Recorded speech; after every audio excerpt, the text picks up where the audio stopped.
বিএনপিকে বাদ দিয়ে আপনি যদি কোনো রাজনৈতিক তৎপরতা চালান এবং সরকারের কেউ কেউ যদি তাতে ইন্ধন দেয়, বাজারের কোনো ইন্ডিভিজুয়াল যদি ওরকম দিবা স্বপ্নে বিলং করেন, তাহলে কিন্তু বিএনপির দুশ্চিন্তা হবে এবং বিএনপির সেই দুশ্চিন্তা হচ্ছে। 5 মাস হয়েছে একটি ফ্যাসিস্ট শাসন বিদায় নিয়েছে, শেখ হাসিনা পালিয়ে গেছে এবং এরপরে এক ধরনের রাজনৈতিক শূন্যতা তৈরি হবে। আবার সেই সময়ে আমাদের ঘোষণাপত্রটি দিলে তখন কিন্তু আপনি মতবিরোধ দেখতেন না।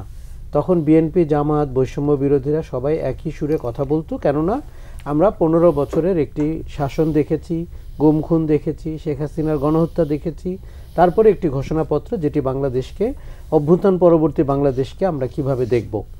এখন ঘটনার 5 মাসে তো অনেক জল গড়িয়ে গেছে। যেমন আমাদের অনেক অ্যাডহক প্রবলেম মোকাবেলা করতে হয়েছে। বৈষম্য বিরোধীরা একটি রাজনৈতিক শক্তি হিসেবে আত্মপ্রকাশ করতে চাচ্ছেন। জামাতে ইসলামীকে আমরা অনেকভাবে বাউন্ডারির বাইরে এসে কথা বলতে দেখছি। বিএনপিকে আমরা প্রথম সপ্তাহে দেখেছিলাম 3 মাসের মধ্যে নির্বাচনের দাবি করতে, তারপর সেখান থেকে ফিরে এসে যৌক্তিক সময় বলে একটি টার্ম দাঁড়ালো বাংলাদেশে, সবাই বলেন যৌক্তিক সময়। তো ওইটা এখন আবার বিএনপিকে দেখছি জুলাই আগস্টে নির্বাচনের দাবি করেছে। আমরা যদি ঘোষণার জায়গাটিতে আগে থাকি, যে দেখুন ঘোষণাটি জরুরি, কেননা আমরা যদি সামনের দিনগুলোতে আমাদের শাসন কেমন হবে, আমাদের জনগণের আশা আকাঙ্ক্ষা, কারণ শেখ হাসিনা এবং তার দোসররা ইতিমধ্যে সামাজিক যোগাযোগ মাধ্যমে প্রচারণা শুরু করেছেন এবং তারা সমসাময়িক বিষয়ে কথা বলেন।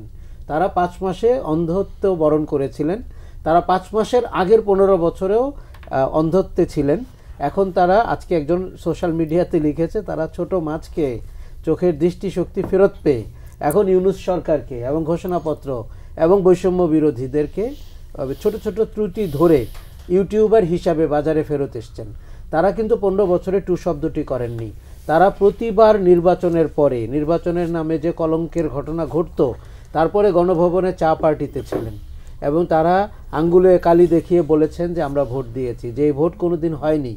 মানে হাসিনা সরকার প্রায় 10 বছর অনির্বাচিত এবং অবৈধভাবে বাংলাদেশের ক্ষমতায় ছিল। এই ব্যাকগ্রাউন্ডে আমি যদি 5 তারিখ থেকে 8 তারিখ কিংবা তার 1 সপ্তাহ পরে একটি ঘোষণাপত্র লিখতাম, আজকের এই টকশোতে আমরা যে কথাগুলো বলছি, আমার ধারণা তার 80% আমাদের বলার কোনো সুযোগ ছিল না।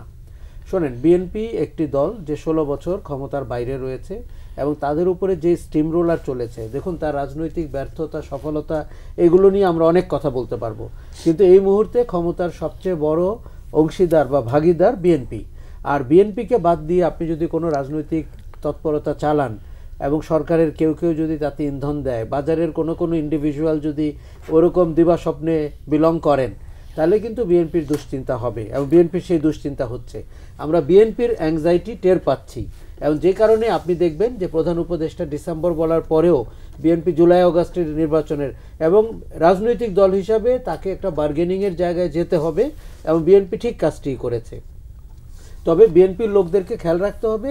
দেখুন, আমি একমত যে আমাদের ঐক্যটি হচ্ছে ফ্যাসিবাদ বিরোধী ঐক্য। অতএব ওই শাসনের যে কালো দিকগুলো, সেটিতে বিএনপি কতটা পা দিচ্ছে, তাতে কিন্তু তাকে আমার ওই শাসনের পরিচিত চেহারাটা বিএনপির মধ্যে আমি খুঁজে পাবো। সে যদি হাটবাজার ইজারা নিতে শুরু করে, পার্কিং দখল করতে শুরু করে, চাঁদাবাজি করতে শুরু করে, সেটার নাম কিন্তু বিএনপি কিনা আমি শিওর না, সেটার নাম হচ্ছে হাসিনা শাসনের খণ্ডাংশ।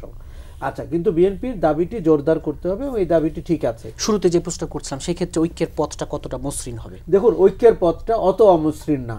আর রাজনৈতিক দল, আমরা যদি 3টি দল দেখি, কথার কথা বৈষম্য বিরোধী, আপনার নাগরিক মঞ্চ, গণতন্ত্র মঞ্চ, তারপরে যদি জামাত ইসলামী দেখি, বিএনপিকে দেখি, তাদের সবার ভিন্ন ভিন্ন রাজনীতি। তাদের কিন্তু বিভিন্ন ইস্যুতে তারা মতবিরোধ করবেন, খণ্ডিত অবস্থান নেবেন, একে অন্যের সাথে সহমত করবেন। আমাদের সমস্যা হচ্ছে যে আমরা 15 বছরে তো এগুলো দেখে অভ্যস্ত না।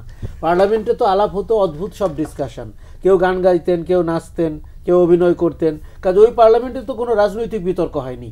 এখন মাঠে যে বিতর্কগুলো দেখছেন, আমি মনে করি তাতে কোনো আশঙ্কার কারণ নাই।